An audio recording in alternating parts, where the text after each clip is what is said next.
ጤና ይስጥልን ውድ የመረጃ የዩቲዩብ ገጽ ተከታዮችና አድማጮች እንደምን አላችሁ? ለዕለቱ የተመራረጡትን አርዕስተ ዜና ወደ እናንተ ይዘን ቀርበናል። የኢራን ያጸፋ ጥቃት አልዘገየም። በባህር ሰላጤው ከፍተኛ ወታደራዊ መካረር፣ መካከለኛው ምስራቅ የታጠቁ የኃይል ሚዛኖችን ሊያናጋ የሚችል አዲስ ወታደራዊ ውጥረት መፈጠሩ ተሰማ። የኢራን አብዮታዊ ዘበኛ IRGC በኩዌት በባህሪን የሚገኙ የአሜሪካ ጦር ሰፈሮች ላይ የሚሳኤልና የድሮን ጥቃት መፈጸሙን በይፋ አስታወቀ። የኢራን ይፋዊ የዜና ወኪል ታስኒም ኢራን እንደዘገበው ከሆነ ጥቃቱ የተሰነዘረው አሜሪካ በኢራን የባህር ዳርቻ ላይ ለሰነዘረችው ጥቃት ምላሽ ለመስጠት ነው። በኩዌት የሚገኘው አልአሊያሳም የተሰኘው የአየር ጦር ሰፈርና በባህሪ የማናባ የሚገኘው የአሜሪካ አምስተኛ ባህር ኃይል እዝ ዋነኛ የጥቃት ኢላማ መሆናቸውን አብዮታዊ ዘበኛው በመግለጫው አካቷል። ከቀጠናው የወጡ ይፋዊ መረጃ እንደሚያሳየው ከሆነ የኩዌት መከላከያ ሰራዊት የሀገሪቱ አየር መከላከያ ስርዓት ከየአቅጣጫው የተሰነዘሩ የጥላቻ ሚሳኤሎችና የድሮን ጥቃቶች በማክሸፍ ላይ መሆኑን ገልጾ ህዝቡ ጥንቃቄ እንዲያደርግ አሳስቧል። በባህሪም የሀገር ውስጥ ጉዳይ ሚኒስተር በሀገሪቱ የሳይረን ድምፅ መሰማቱን አረጋግጦ ዜጎች ረጋ ብለው ወደ ቅርብ መጠለያ እንዲጠጉ ጥሪ አቅርበዋል። ለመሆኑም አሜሪካ ለዚህ ጥቃት ቀጥተኛ ጠንካራ ወታደራዊ ምላሽ ትሰጥ ይሆን ወይስ ወገንተኞች በዲፕሎማሲ መንገድ ውጥረቱን ለማርገብ ይሞክር ይሆን? እንደ አክሲዮን ዘገባ ከሆነ አንድ የአሜሪካ ከፍተኛ ባለስልጣን ዘገባ እንደሆነ የአሜሪካ ጦር በኢራን ይዞታዎች ላይ ኢላማ ላይ የአየር ድብደባ መጀመሩን አስታውቆ ይህ ጥቃት የተሰነዘረው ባለፈው ቅዳሜ ዕለት በአንድ የንግድ መርከብ ላይ ኢራን ፈጽሟል በተባለው ጥቃት የተሰጠ አስቸኳይ ምላሽ እንደሚሆኑ ገልጸዋል።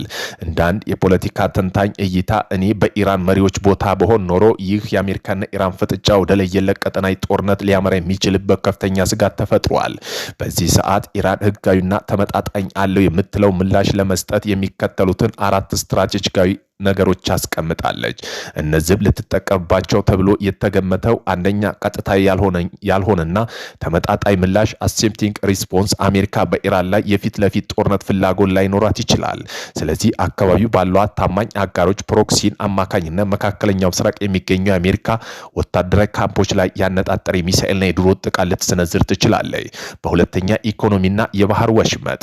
ይህ የሆነው በዓለም ላይ ለኢኮኖሚና የንግድ ቁልፍ በሆነው ሆርሙዝ ባህር ሰላጤ ላይ ጥብቅ ቁጥጥር በማድረግ ወይም የንግድ መርከቡ እንቅስቃሴ በማደናቀፍ በአሜሪካና በአጋሮቿ ላይ ከባድ ኢኮኖሚ ኪሳራ መጋረጥ። በሶስተኛ የሚሳኤል ድንገተኛ ጥቃት ዘሬድ ላይን። ጥቃቱ የኢራን ሉዓላዊ በቀጥታ የነካ ከሆነ ኢራን ሚሳኤሎቿ ዝግጁ በሆነበት በዚህ ሰዓት ስትራቴጂካዊ በሆነ የአሜሪካ ጦር ሰፈሮች ላይ የሚሳኤል ናዳ በማውረድ ቀይ መስመሯ ሊያሳዩ ይችላሉ ተብሏል። መከላከያ ሚኒስቴር ከኢራን ጋር ዳግም ወደ ጦርነት በቀናት ውስጥ ሊገባ እንደሚችል ተገለጸ።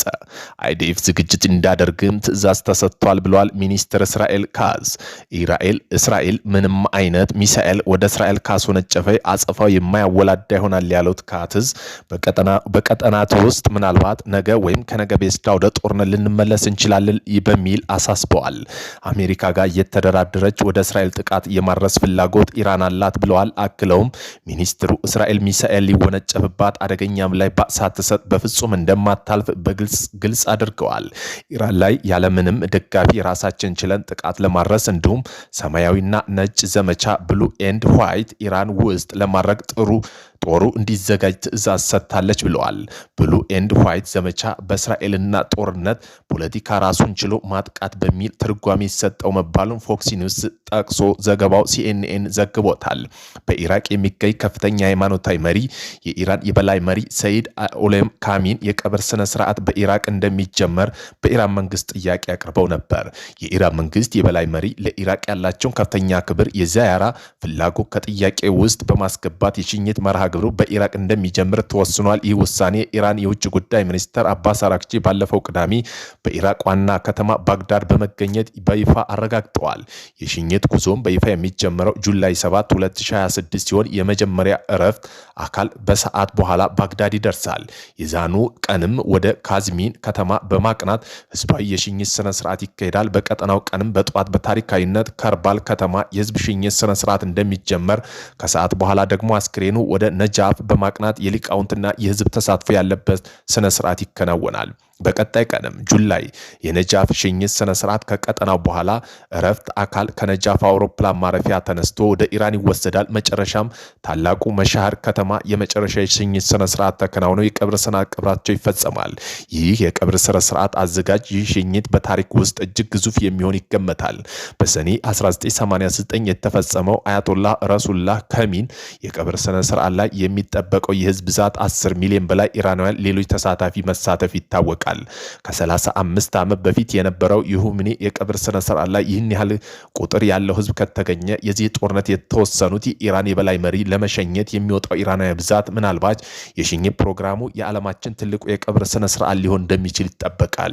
ይህ ሽኝት ከኢራቅ መጀመር የሁለቱ ሀገራት ጥልቅ ሃይማኖታዊና ባህል ትስስር የሚያሳይ ታሪካዊ ክስተት ሆኖ ተመዝግቧል። ራሴን ችዬ እዋጋለሁ አለች እስራኤል። የእስራኤል መከላከያ ሚኒስቴር ከኢራን ጋር ዳግም ወደ ጦርነት በቀናት ውስጥ ልንገባ እንችላለን አሉ። አይዲኤፍ ዝግጅት እንደሚያደርግ ትዕዛዝ ተሰጥቷል ብለዋል ሚኒስትር እስራኤል ካትዝ። ኢራን ምንም አይነት ሚሳኤል ወደ እስራኤል ካስወነጨፈ አጸፋዊ መወላዳ ይሆናል ያሉት ካትዝ በቀናት ውስጥ ምናልባት ነገ ወይም ከነገ በኋላ ወደ ጦርነት ልንመለስ እንችላለን በሚል አሳስበዋል። ከአሜሪካ ጋር የተደራደረች ወደ እስራኤል ጥቃት የማድረስ ፍላጎት ኢራን አላት ብለዋል እስራኤል ካትዝ። ኢራን ጥቃት ከደረሰ ሶስተኛው የኢራን ጦርነት ይሆናል፣ ነገር ግን ግልጽም ነው በሚል አጽንኦት ሰጥተዋል።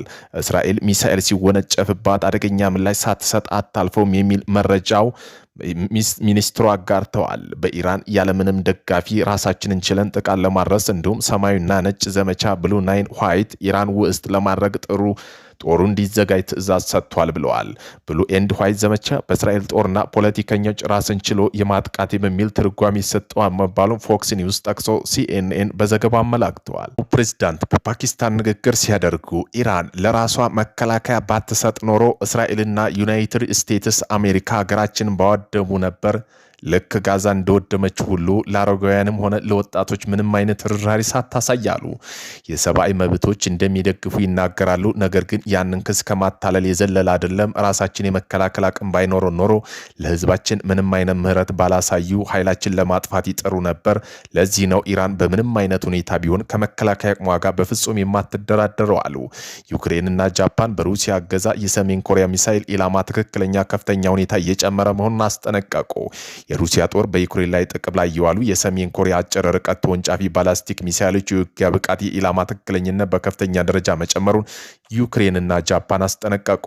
እንደ ሪፖርቶች ገለጻ እስካሁን ድረስ ከ100 በላይ የሚሆኑ የሰሜን ኮሪያ ኬኤን 23 እና ኬኤን 24 ሚሳይሎች በዩክሬን ምድር ላይ ጥቅም ላይ ውለዋል። በፈረንጆቹ 2024 መጀመሪያ አካባቢ የተደረጉ ስምሪቶች ሚሳይሎቹ ከታለመላቸው ኢላማ ብዙ ኪሎ ሜትሮች የመሳትና እንዲሁም በአየር ላይ የመበላሸትና የመፈንዳ ከፍተኛ ድክመት ይታይባቸው እንደነበር የቅርብ ጊዜ ግምገማ ያሳያሉ።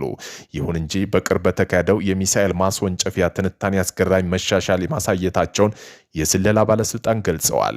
ሩሲያ ለሰሜን ኮሪያ ያደረገችው የቴክኖሎጂ ድጋፍ በተለይ ሚሳኤል ኢንተርናሽናል ናቪጌሽን ሲስተም ለማሻሻል በመቻሉ ቀደም ሲል የነበረው የ1 ኪሎ ሜትር የመሳት እድል ማሪጂናል ኢረር ወደ 1.5 ሜትር ዝቅ ብሎ ማድረግ ችሏል። የጃፓንና የደቡብ ኮሪያ ደህንነት ባለስልጣን ጉዳዩን በተመለከተ ጥልቅ ስጋታቸው እየገለጹ ይገኛሉ። ባለስልጣን እንደሚያስጠነቅቁት የፒዮንግያንግ የዩክሬን ጦርነት እንደ እውነተኛ የጦር ሜዳ መፈተሻ በመጠቀም ሚሳኤል ቴክኖሎጂ እያደሰችበት ነው ብለዋል። ይህ በእንዲህ እንዳለ በተካሄደው የሚሳኤል መሻሻል ሰሜን ኮሪያ በቀጠና የሚገኙ ከፍተኛ ወታደራዊ ይዞታዎች፣ የእዝ ማዕከላት፣ የጦር መሳሪያ መጋዘኖች በትክክለኝነት የመምታት አቅሟ በእጅጉ እንደሚያሳድገው ተንታኞች ያስረዳሉ። ይህ አዲስ ስጋት በተለይ ለደቡብ ኮሪያ ትልቅ ፈተና ነው። የሀገሪቱ የምትማመንበት ስትራቴጂካዊ የመከላከያ ስርዓት አካል የሆኑ የሰማይ ላይ ጥበቃ LSM-2 እስከ ፈረንጆች 2035 ድረስ ሙሉ በሙሉ ዝግጁ የሆነ ስራ እንደማይጀምር ተገልጿል።